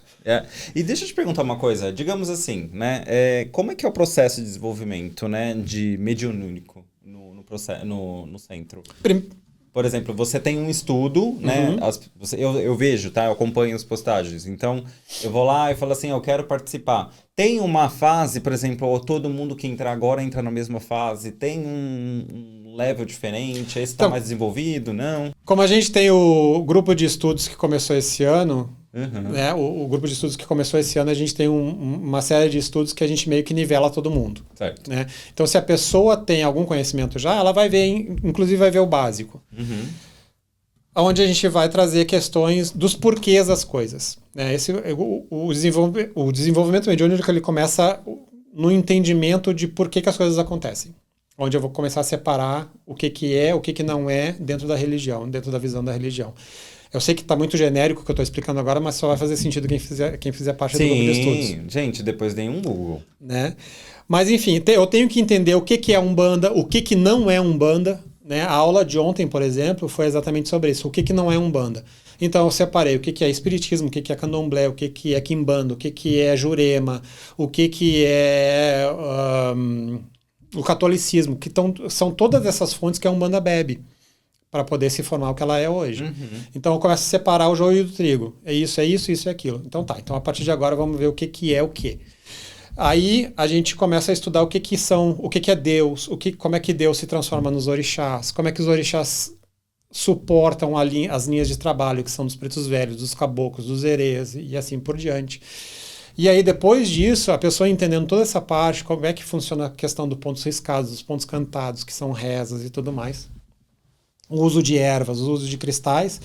Aí, durante esse processo todo, eu vou vendo qual é a pessoa que está mais apta a fazer parte da corrente mediúnica. Olha, que legal. Então, vai do feeling do dirigente sentir que aquela pessoa está pronta para dar esse passo adiante. A pessoa também tem que sentir no seu coração que ela tem alguma coisa a oferecer. Né? O desenvolvimento mediúnico, ele começa a partir do momento que a gente sente o chamado dentro de nós mesmos e cai aquela ficha assim, o que eu posso oferecer e não o que eu vou ganhar com isso. Sim. Entendeu que existe essa diferença? É uma doação, né? O que eu posso fazer para ajudar e o que eu tenho para ajudar. E não o que eu vou ganhar fazendo isso. Ai, gente. Entendeu? Eu sei. Vai partir de dentro de ti a vontade de ajudar e não descobrir o que eu vou ganhar fazendo isso. Como já chegaram pessoas para mim durante as turmas anteriores e perguntaram assim, o que eu ganho entrando para casa? Falei, nada, pode voltar para o final da fila porque com certeza tu não vai fazer parte do corrente. Gente, né? Porque não é uma ONG, né? Não é assim, o que eu vou ganhar? Não é. Muito pelo contrário, é o que eu tenho a oferecer. Exato. Né? Você tá e todo mundo de tem alguma pessoas. coisa a oferecer. Todo mundo tem uma palavra amiga, todo mundo tem um abraço para dar, todo mundo tem um sorriso para dar, e não precisa ser dentro do terreiro que isso vai acontecer. Cacete. Né? Então, o processo mediúnico, o processo de desenvolvimento mediúnico da nossa casa, isso eu estou falando da nossa casa, Sim. passa por esse processo de entender o que é a parte teórica, ler livro. Outra coisa, quem acha que não vai ler na Umbanda está muito enganado. Tem que ler livro, tem que saber esperar a sua hora, tem que saber que tudo tem o tempo para acontecer e vai passar pela fase que todo mundo passa, que é, se vier fazer parte da corrente, vai ajudar na cantina, vai ajudar limpando o banheiro, vai ajudar varrendo o chão, vai ajudar as entidades, para depois ter esse básico ali para poder chegar, ter a sua chance de fazer o seu contato com as suas entidades, para depois vir a receber, passar por passe, dar aconselhamento e assim por diante. É um trabalho de formiguinha, um trabalho longo. É meritocracia, né? Meritocracia. É tipo, eu quero o que eu tenho para dar. Eu tenho isso para ajudar com a casa. Né? Gente, E não fazer com um lance assim, mas eu já fiz tudo isso e não recebi nada ainda, como já aconteceu. Pô, gente. Mas ainda... Mas eu acho que deve doer muito mais pra vocês o fato de você ver pessoas que foram doutrinadas, né? Que entenderam, que estão ali, dá um comentário desse, né? Deve falar, pô, mas você tá tanto tempo aqui, você não percebeu ainda o que é? Mas pessoas assim, elas não duram muito tempo, na verdade. Ah, sim, esperamos, né? Elas não conseguem durar muito tempo. Né? Uma das coisas que eu prezo, assim, é saber como é que as pessoas lidam fora dali. Né? A pessoa estar de branco e fazer um teatro de que tá tudo bem é muito fácil. Quero ver lá fora. Quero saber, não que eu queira me meter na vida da pessoa, mas eu preciso saber o que ela representa para os outros. Porque, por exemplo, eu não gostaria de ter na minha corrente mediúnica uma pessoa que dá vexame em festa, bêbada, caindo, vomitando todo final de semana. Não, né? Eu acho que isso não faz tão bem para a pessoa, primeiro. Não vai fazer bem para a pessoa fisicamente. Não. Né? Energeticamente falando, isso não faz bem para a pessoa. Então, isso é uma pessoa que está em um certo desequilíbrio de alguma maneira.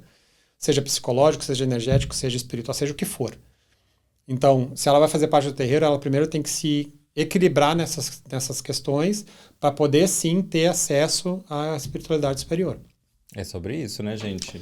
Tem que saber também se preservar. A pessoa pode, obviamente, a casa está lá para ajudar essas questões, porém ela vai ter que passar por essa limpeza moral e a física e energética, espiritual, para poder fazer parte da corrente. Então, é um trabalho duro, é um trabalho árduo, é um trabalho sério que a gente leva para...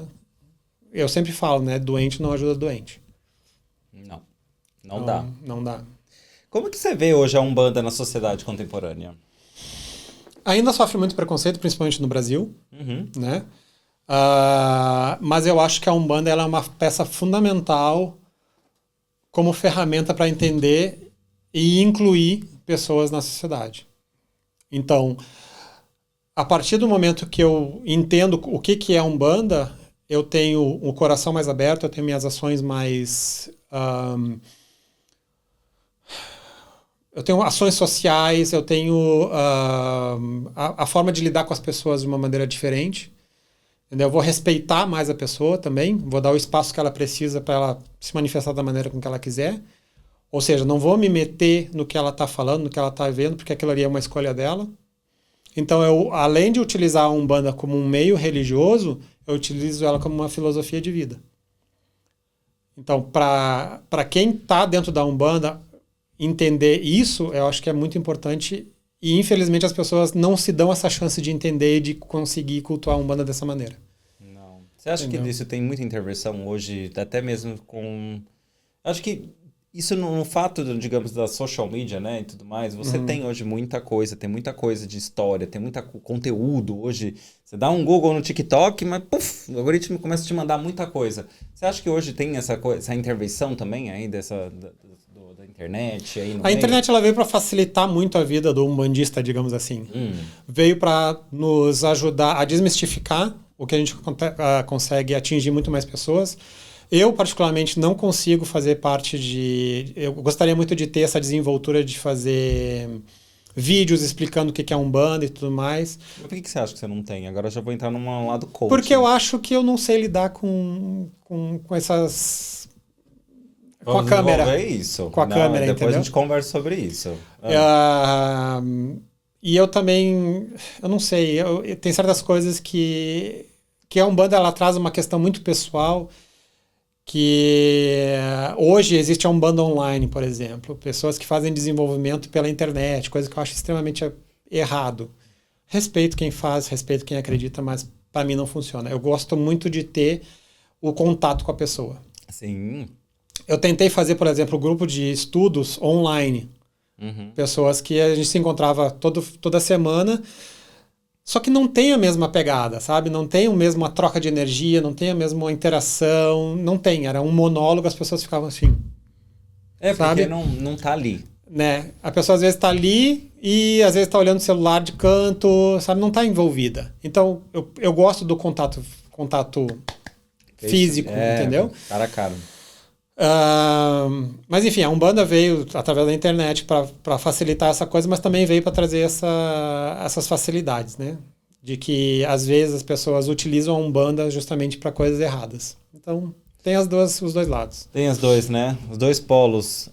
Você, com experiência pessoal de história, né? Você já teve muita gente que chegou lá e falou assim, cara, isso mudou minha vida? Direto. E como vocês lidam Ultimamente, com isso? Primeiro, eu sempre falo pro corpo mediúnico, né? Eu tenho muito pé no chão em saber que aquilo ali não foi obra minha. Foi a obra através de mim. Olha, né? É importante. Então, quem tem a glória de fazer isso são as entidades que trabalham conosco. Eu sempre falo assim, por exemplo, assim, a gente atendeu 50 pessoas. Certo. Se eu fiz a diferença na vida de uma pessoa naquela noite, já valeu a minha noite. Entendeu? Porque se eu desgraçasse a vida de uma pessoa, ia estragar minha vida pro resto da vida. Sim. É o mesmo peso. Entendeu? Então, se uma pessoa saiu de lá com alguma coisa mal feita, teria o mesmo peso para mim. Inversamente proporcional para mim. Então, eu vejo hoje pessoas que chegaram lá completamente destruídas 6 meses atrás, passando por separação, assim, com a vida completamente bagunçada. E hoje, elas falam assim, Fábio, eu fiz tal coisa em uma semana, a minha vida fez assim, ó, e abriu. Às vezes tá lá, né? Só tá bloqueado. Exatamente. Né? É merecimento dela. Se teve intervenção da entidade, parabéns para a entidade que conseguiu trabalhar. O médium, ele vai ser somente a ferramenta de trabalho da entidade. Não vai ter nenhum tipo de envolvimento moral e pessoal do médium em dizer, olha como eu sou poderoso, que eu tenho essa... Daí começa já a entrar num ego, né? Tanto que a gente faz toda gira, a gente faz a oração do médium, onde ele faz a oração dizendo que ele está ali como instrumento de trabalho e que eu não vou me orgulhar disso e que se por alguma vez, se isso acontecer alguma vez, que eu tome... em outras palavras, assim, que eu tome um puxão de orelha como lição. Sim. E aprenda que isso aí não faz parte, não é meu, é da entidade, entendeu? Sim. Então a gente faz essa oração toda gira justamente para que caia essa ficha no médium. E eu gosto de ouvir esses relatos das pessoas, ao mesmo tempo eu não gosto de saber quem é que fez. Nem que foi a minha entidade, nem que foi a casa. Então, se a casa está fazendo essa diferença na vida das pessoas, na sociedade como um todo, eu vou continuar fazendo o meu trabalho. Não me interessa quem foi que fez. Arrasou. E como é que você vê hoje o futuro da Umbanda? Complicado. Complicado por quê? Complicado porque, como eu falei, hoje a Umbanda está trazendo muita facilidade. Existe o lado legal da Umbanda, que está trazendo essas raízes, vamos manter o pé no chão, fazer a coisa funcionar como tem que ser. Porém, existe um outro lado que está crescendo exponencialmente, assim, de que tudo é muito fácil. Tudo eu posso, tudo é permitido, tudo eu posso fazer desenvolvimento online, eu posso receber minha entidade pelo celular, eu posso dar consulta pela internet... Sabe? Então existe muita mistificação, existe muito um teatro em volta disso. Existe muita facilidade em volta disso, em nome de uma coisa que não é assim que funciona. Desculpa. Quebrei. Não quebrou nada, imagina. Existe uma facilidade em torno de uma coisa que não é dessa maneira que deveria ser. E não é real, né? Tem coisas não que é real. Tem coisas que, assim, a galera tem que entender, tem que ter, eu acho que... Isso que é foda, que tem esse charlatanismo que bate muito no desespero da pessoa, né? Que acho que a gente vai vendo as pessoas também lidando com certos questionamentos hoje, né? Você liga na internet, daí você vê... Nossa, aí você vê o cara falando, te dando diagnóstico em 1 minuto e ele não te conhece, nem te viu, gente. Como assim, né? Eu faço parte só pra ver, assim, de um grupo no Facebook desses absurdos de Umbanda, assim, né? Ou que fazem em nome da Umbanda, na verdade. Aí tem uns posts que falam assim... entre em contato comigo que eu vou mandar a carta de um ente querido seu que já faleceu. Nossa, a pessoa é tão poderosa que consegue se conectar através da internet com um ente querido. Como já dizia Chico Xavier, né? O telefone só toca de lá para cá, né?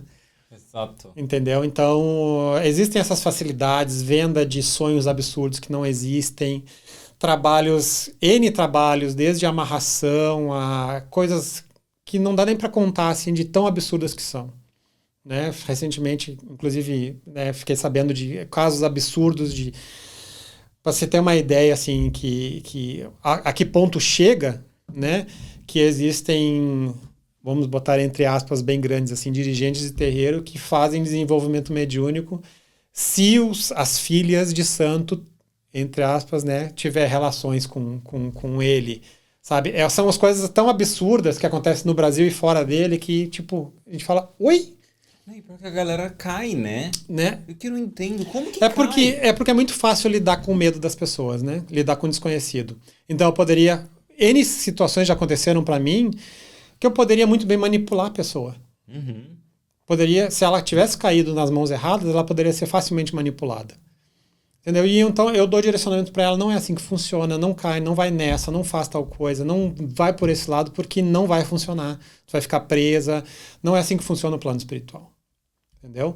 Então, quer dizer, não é assim que funciona o plano espiritual positivo. Positivo, exatamente. Né? O plano espiritual divino, né? Que trabalha em favor da Umbanda, trabalha dos orixás e tudo mais. Então, existe esse lado, mas eu sempre falo assim, é como lidar com um traficante. Uma vez que entrou em contato com eles, vai estar sempre... ali. Sabe? Aquele cara que vai estar sempre te enchendo o saco. Então, não vale a pena fazer parte dessa galera. Não. Invocar essa galera para fazer parte da tua vida. Então, não se mete. Entendeu? Faz o que é certo. Na pior das hipóteses, não sabe o que fazer, faz uma oração. Gente, às vezes o fato de você tirar uma nap de 10 minutos, você volta e fala assim, ainda bem que eu não tomei essa atitude. Meu Deus, ainda bem que eu não comprei. Eu que vejo coisa no meu podcast aqui e vejo muito cursos, né, de algoritmo, de coisa, como soltar mais, como soltar para as pessoas certas.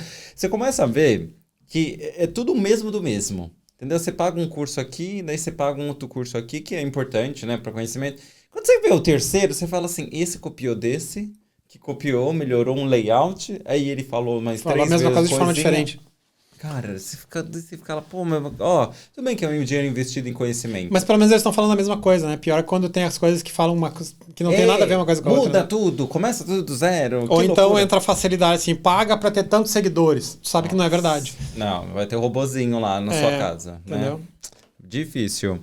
Vamos falar aqui um tópico sobre morar aqui na Austrália. Você tá aqui, né, 12 anos, né? Correto? 13 para 14. 13, 14. Nossa, você viu muita coisa aqui em Perth, né? Carpiu muita coisa aqui.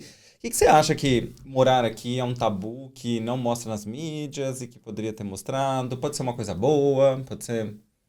Ou uma coisa que você acha que também não é uma coisa ruim, que não mostra.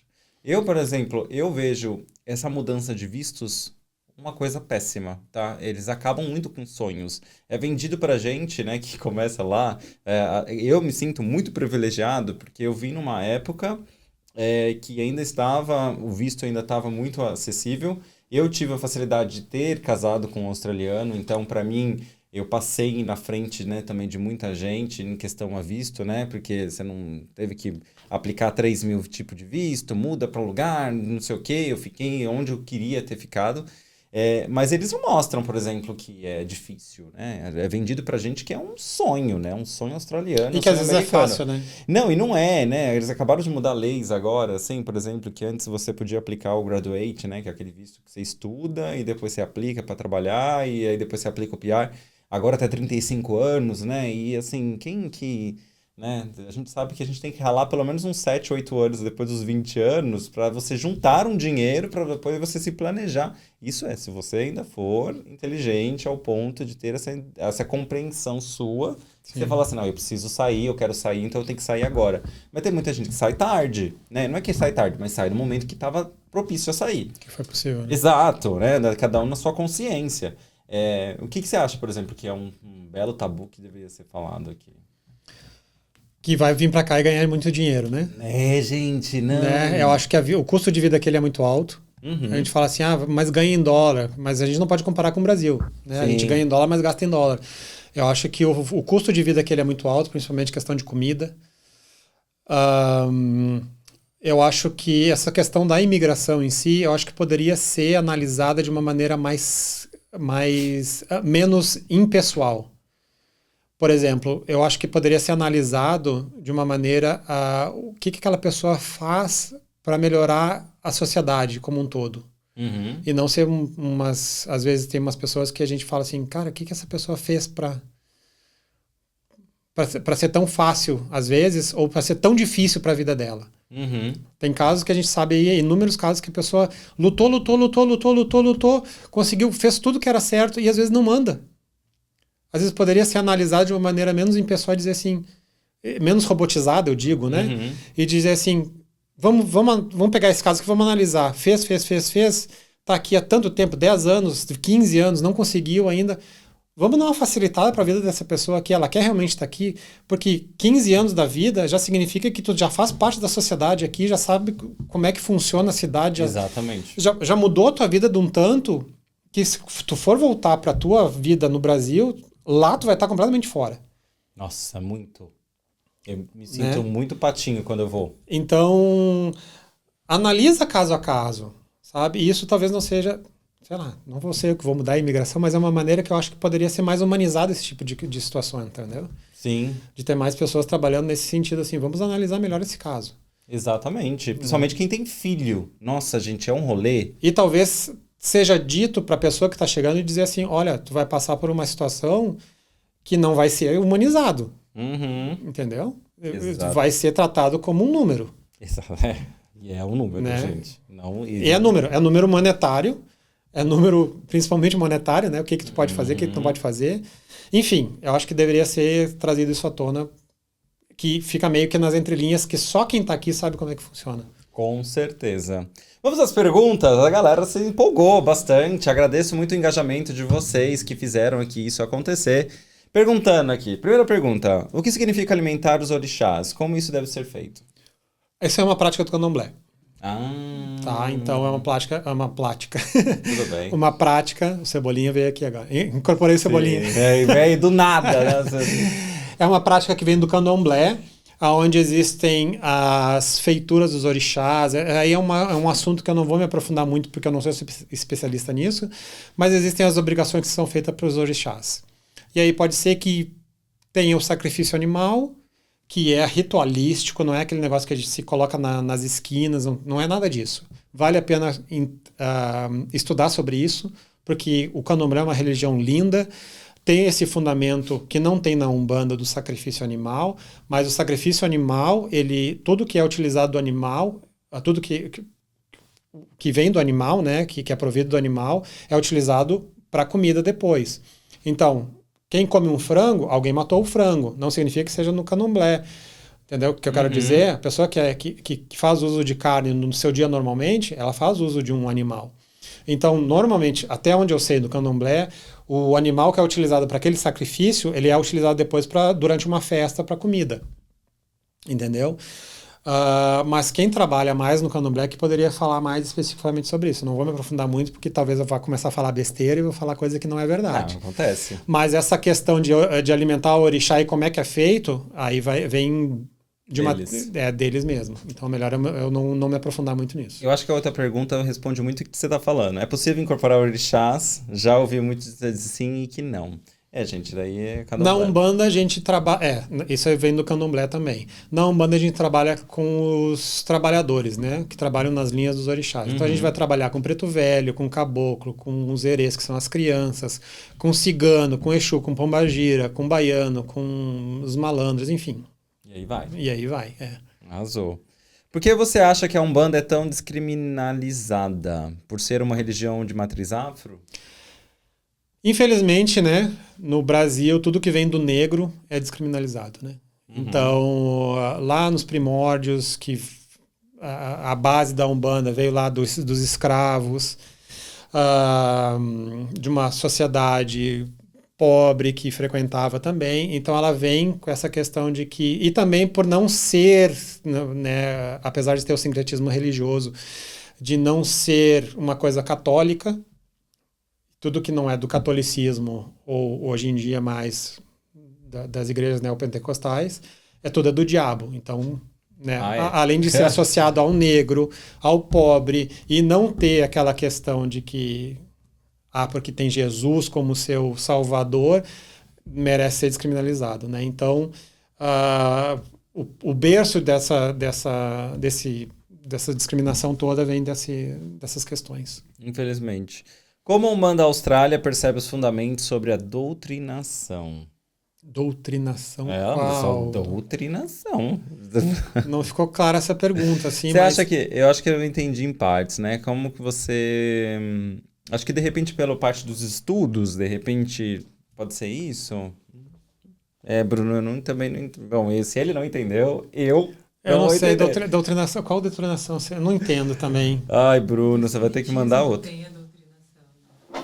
No Espiritismo tem eles seguem uma doutrina espírita. Pode ser isso. Pode ser uma similaridade, né? Pode ser Mas isso? eu acho que tem a ver com essa questão do estudo aí também, né? Como é que a Umbanda ensina, né, os fundamentos. Isso daí seria... Pode ser. Bom, se for através dos estudos da doutrina umbandista e tudo mais. Então,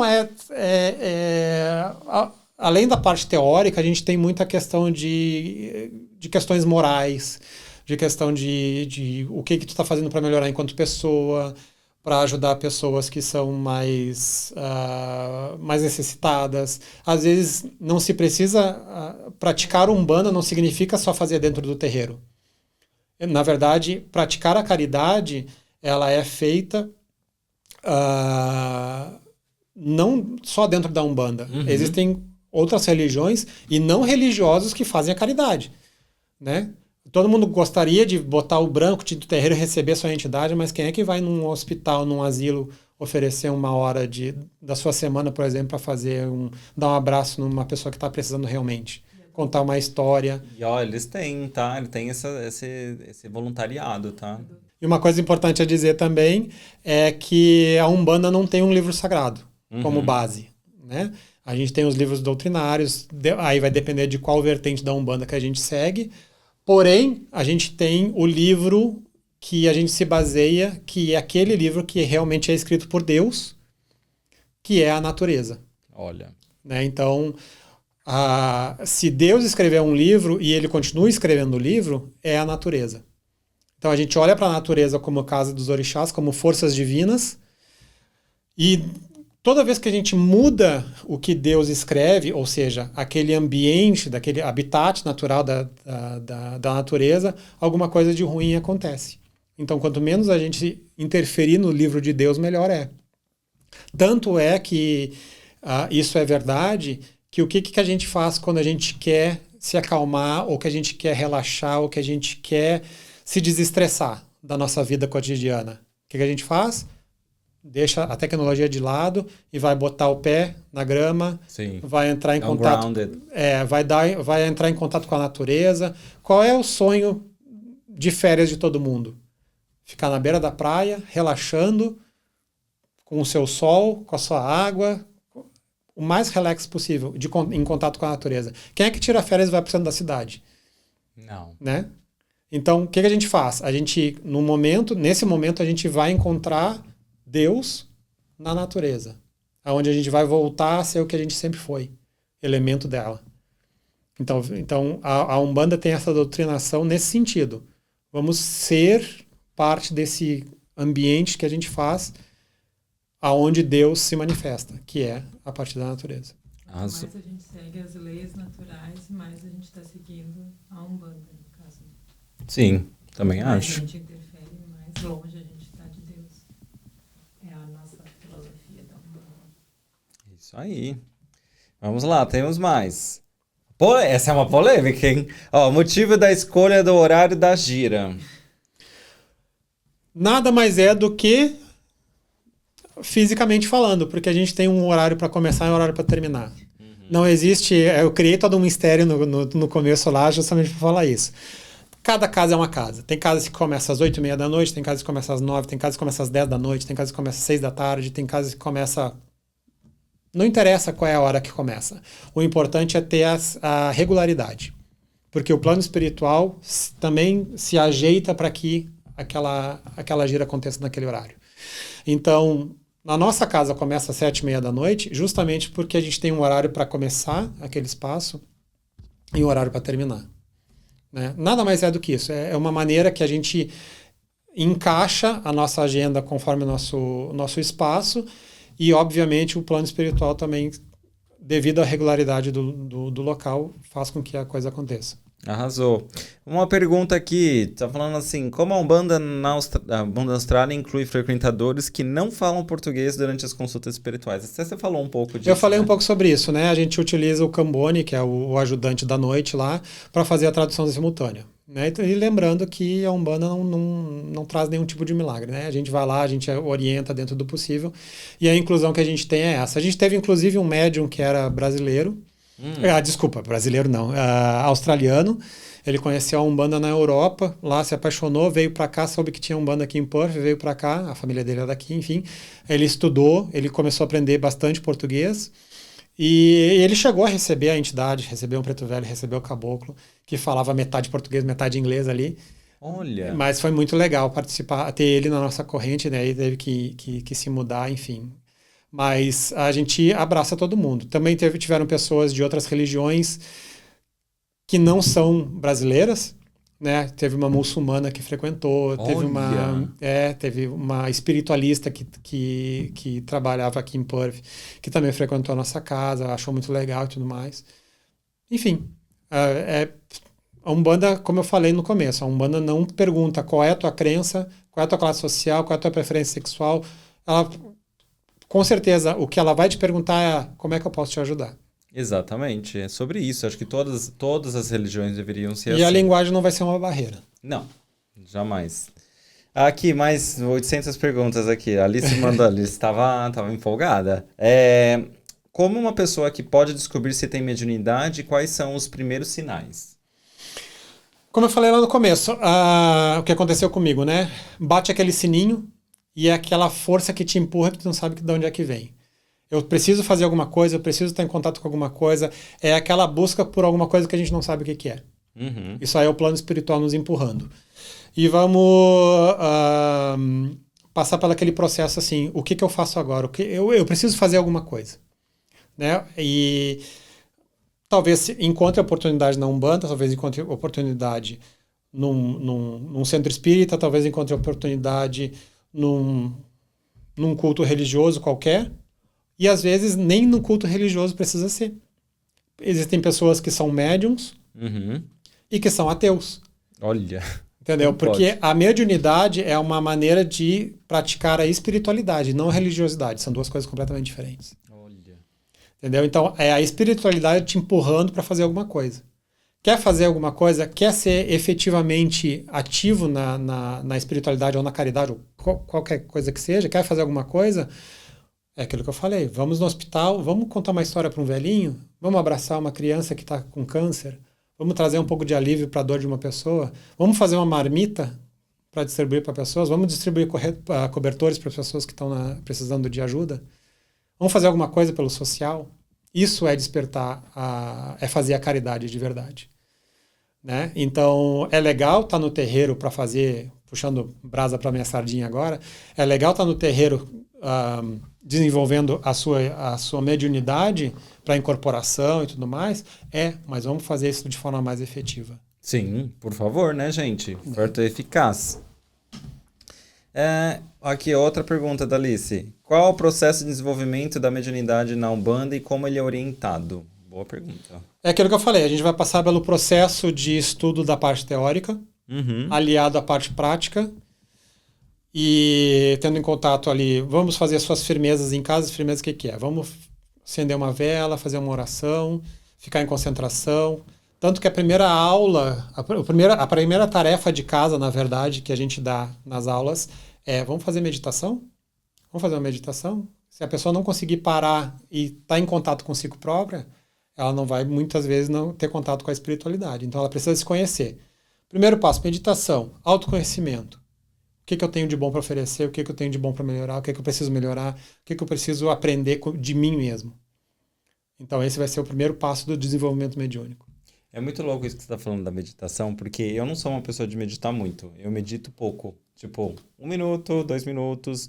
Mas eu já fiquei em transes muito tempo aplicando o Reiki em mim. Quando eu vejo, já deu 15, 20 minutos. E eu falei, nossa, gente, que 20 minutos aqui, ó. Eu tô aqui, ó. Eu já entrevistei pessoas aqui e as pessoas falam muito sobre a meditação, mas assim, que a gente fica se comparando que uma pessoa medita 10, 20, meia hora, 50 minutos, 1 hora, e às vezes o mínimo às vezes é 1 minuto. Às vezes é só fazer um equilíbrio, uma equalização dos teus pensamentos. Exato. É muito louco E isso, eu tenho né? uma dica para isso que eu vi esses dias. Bora, joga a dica. 2 minutos no banho. Na hora que entra no banho, fica ali 2 minutos sentindo a água cair, não pensando em absolutamente nada. Você sabe que no banho é o momento que eu mais relaxo. Então é um momento que pode tirar 2 minutos do dia, que não vai fazer diferença nenhuma na tua vida, nem na conta de água. Não, aqui, qualquer água aqui, cara, de boa. Fica 2 minutos do dia fazendo a tua oração ali, fazendo a tua concentração e o teu pensamento em equalizar tuas vibrações. É isso. A água vai caindo no corpo, vai fazer a tua limpeza física e aproveita para fazer a limpeza energética e de pensamentos. Arrasou. E a última pergunta: quais são os desafios comuns enfrentados por quem descobre a mediunidade e como a Umbanda ajuda a superá-los? Olha, Primeira boa. coisa é o filtro que a gente vai ter que fazer. Uhum. De amizades, Sim. de situações que a gente se mete. Essa é a primeira dificuldade que a gente vai ter que ter. Primeira coisa que a gente vai notar é que a gente vai começar a dar um passo atrás e dizer assim, será que eu preciso passar por isso? Pô, isso é tão bom. Será que eu preciso realmente aturar essa pessoa? Aturar essa situação? Não interessa se ela é da tua família, não interessa se ela é o teu chefe, não interessa se ela é teu amigo, mas chegou um determinado momento que tudo é ciclo. O ciclo vai se iniciar e vai se terminar. Então é hora de... Quem sabe é hora de terminar esse ciclo aqui. Uhum. É hora de começar um novo ciclo. Essa é a maior dificuldade que a pessoa possa encontrar nesse momento, né? E qual era a outra mesmo?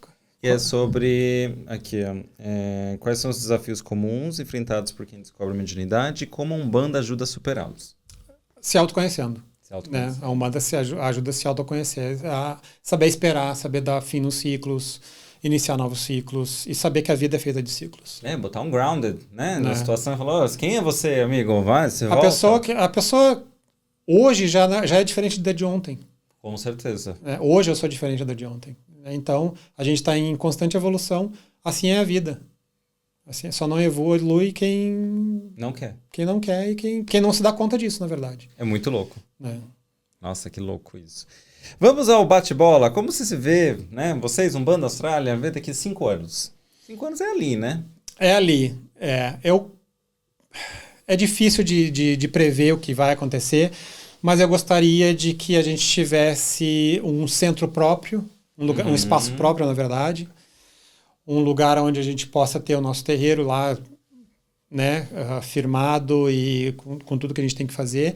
E eu gostaria de ter mais, e nesse espaço ter um ambiente onde a gente pudesse ter onde as pessoas pudessem ter mais contato com a sua espiritualidade de uma maneira Mais simples. mais simples e mais direta, assim, sabe? Fluida. Tipo, sabe que como se tivesse um sítiozinho e a gente fazer uma vez a cada 3 meses, fazer um fim de semana de Retiro. imersão, um retiro, Nossa, que top, hein? sabe? Fazer um banho de ervas, dar essa oportunidade para todo mundo Vem se aí. conhecer. Aí tem o Entendeu? Airbnb, pô. Ué, mas É você uma pode- ideia, é uma Aí, ó, ideia. do nada, isso já é um sonho, hein? Que eu já ia É. perguntar aqui, isso já pega um sonho. Quando Isso você é quiser, verdade. você esquecer disso, você vai no podcast e você fala que você falou. E você que Exatamente. jogou, hein? Eu só... Mas tô jogando pro universo, sempre É isso. acontece isso. Alguém acontecer. vai chegar em alguém. Mas para e pensa, olha eu aqui, ó. Olha eu, minhas ideias. Mas para e pensa, ó. Um Airbnb. Outro dia eu fui numa festa com uma amiga, ela comemorou aniversário, a gente foi pro Mandurah. Eu, ela e mais 15 pessoas. Cara, a gente alugou uma casa em Mandurah. A gente pagou $120 cada um. É uma casa que tinha 7 quartos. Você tinha... Ela tava de frente pro rio. Tinha churrasqueira, tinha piscina, tinha um monte de coisa. E, cara, foi uma delícia. E assim, um final de semana, sabe? Que bacana. Você pode fazer isso no Airbnb. É uma ideia. Pode alugar um sítiozinho aí, Margaret River, alguma coisa assim do tipo, onde tem lugar onde tem rio, onde você tem grounded, onde você pode ir no mar. Aí, ó. É interessante. Olha, já lançando aqui, ó. Olha, já nasceu uma sementinha. Já nasceu a sementinha, eu acho que é top. Pulamos para o momento ó, né? Eu aqui que tava te dando uma cartilha das bichas, né, Fábio? Eu falei, vamos lá, você tem que saber o que é o ó. O que você acha que é o momento ó agora no mundo, comportamento? Pode ser aqui na Austrália, pode ser... O momento que o mundo, eu acho que tá passando é aquele negócio do eu contra você. Eu vou sempre te classificar de uma maneira que eu vou me separar de ti. Se é de esquerda, se é de direita, se é de cima, se é de baixo, se é gordo, se é magro, se é cabelo crespo, se é cabelo liso. Parece que a pessoa sempre tem que achar um defeito na outra pessoa e aquele defeito ali vai fazer com que não exista mais diálogo. Sim. E todo mundo é ista, né? Sempre tem alguma coisa de ista, né? É os ista da vida. É pior que o Zit. O Zista tá pior que o Zit Né? já. Ou é isso, é aquilo. E se tu é isso, Acabou. já é cancelado. Ai, gente, cancelamento. Eu sou cancelado. Vamos cancelar o fulano, a cultura do cancelamento. Gente, cancelar. pelo amor de Deus, que canseira. É muito canseiro, eu também acho. Eu também fico cansado. Vamos trabalhar para se entender? Vamos... Eu te entendo isso que você tá falando, porque eu, que tenho que produzir mídia, eu fico toda hora revendo o que eu tô falando, cara. Às vezes eu não consigo ser espontâneo, mais espontâneo, porque eu já me acho muito espontâneo, mas mais espontâneo porque eu tenho que controlar a minha fala e corta. As pessoas chegaram tanto assim, elas começam a se dividir, dividir, até chegar na singularidade. Exato. E aí sou eu e ninguém me toca. E ninguém é mais. Começa a virar um ego, né? Ninguém tem mais ninguém como eu, né? Não, então, assim, eu me individualizo tanto Uhum. que acaba sendo só eu. E acaba sendo 8 bilhões de eus que não se conversam. Gente. Não, é verdade. Eu te super entendo. Entendeu? Então, esse eu acho que é um momento uó. Uó, tá vendo? Aí, ó, esse podcast a gente ensina linguajares para as pessoas. Agora você vai usar isso lá no terreiro. Ó, isso é o ó. Do nada. Vou lá. Vou chegar para as pessoas assim, não venha falar desses assuntos, porque esse assunto é o ó. Aí, ó, tá vendo? Tá vendo? Vários papos aqui nesse Pode Ver. Eu aproveito aqui, agradeço a sua vinda, agradeço a Wanda Austrália por ter essa oportunidade de estar aqui, ensinar, né, doutrinar as pessoas de uma forma muito amorosa, nada de impor. Eu acho que o trabalho que vocês fazem, eu já fui lá, já fui não só uma vez. Você que tá aqui em Perth, não conhece, QR Code na tela, tem gira toda sexta, é isso? Toda sexta-feira, 7h30 da noite. Chega mais cedo para poder ir na cantina, comer gente, a cantina é foda. Eu não sei quem cozinha de vocês lá. A gente tem Vocês têm uns chefes, os voluntários, né? os voluntários. Mas tem uns chefes. Tem uma galera não que são estuda. chefes, né? Mas são pessoas que têm que fazem de bom grado, na verdade. Por isso que sai tão gostoso. É verdade. A minha mãe sempre falava que a comida é onde você coloca o maior amor, né, nas pessoas, porque você tá, além de você colocando a sua mão, né, que tá ali, que tem uma energia, é onde você tá em pensamentos positivos. Você pode também fazer muita gente passar mal pela comida, né, porque também tem isso na energia, né, mas a comida, gente, feita com amor é imbatível. Exatamente. Né? Que é muito ligado à Umbanda, né, que Umbanda é amor, né. Tudo que a gente faz lá, a gente faz com amor, a pessoa que não conhece ainda a nossa casa vai ser muito bem recebida. Uhum. A gente não vai perguntar nada, o que você está fazendo aqui, por que veio, nada. A gente vai perguntar assim, o que a gente pode fazer para te ajudar? Só isso.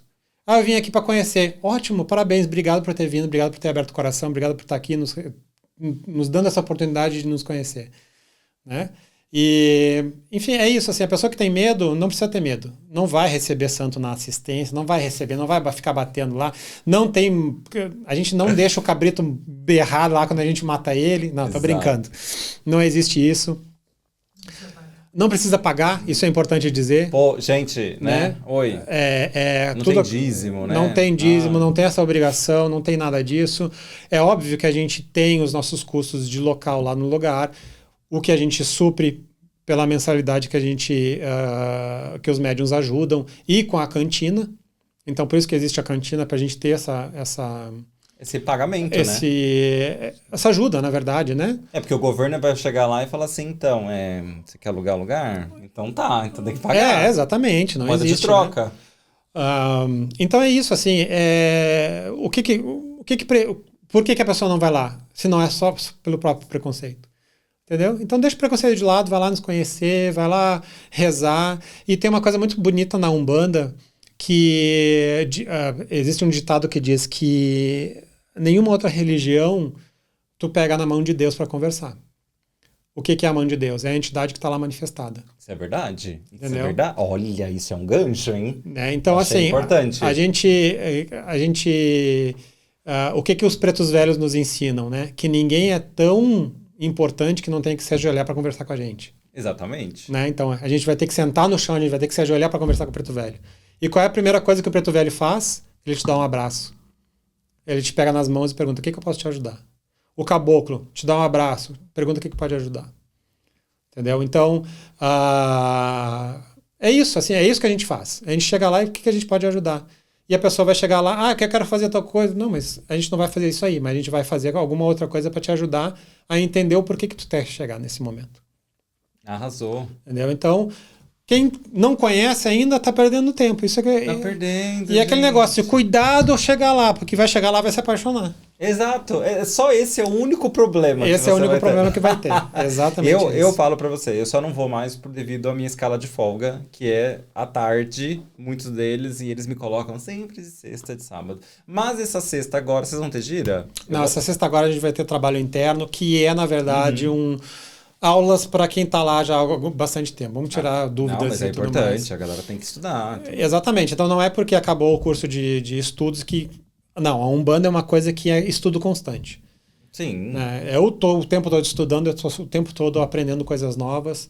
E quanto mais eu aprendo, mais eu sei que menos sei. Então, é isso que mantém meu pé no chão. Exatamente. E você, como eu falei aqui no começo do episódio, QR Code da Umbanda Austrália aqui na tela para vocês. Então vão lá tomar um passe, gente, vai lá ouvir, sabe? Vai lá entender como é que é, entrar numa energia, saber o que é o melhor a Umbanda. E também, gente, vai lá ajudar na cantina, gente, porque como eu falei para vocês aqui, né, e como ele falou, é uma comida muito abençoada, você não vai engordar, você pode sair da dieta e também você ajuda o local a estar aberto, gente, porque é a moeda de troca, não é mesmo? E muito obrigado novamente, parabéns pelo trabalho, é incrível o trabalho, vocês estão ajudando muitas pessoas e é inúmeras pessoas que tenho certeza que não têm coragem de falar, mas elas saem de lá muito mais leve.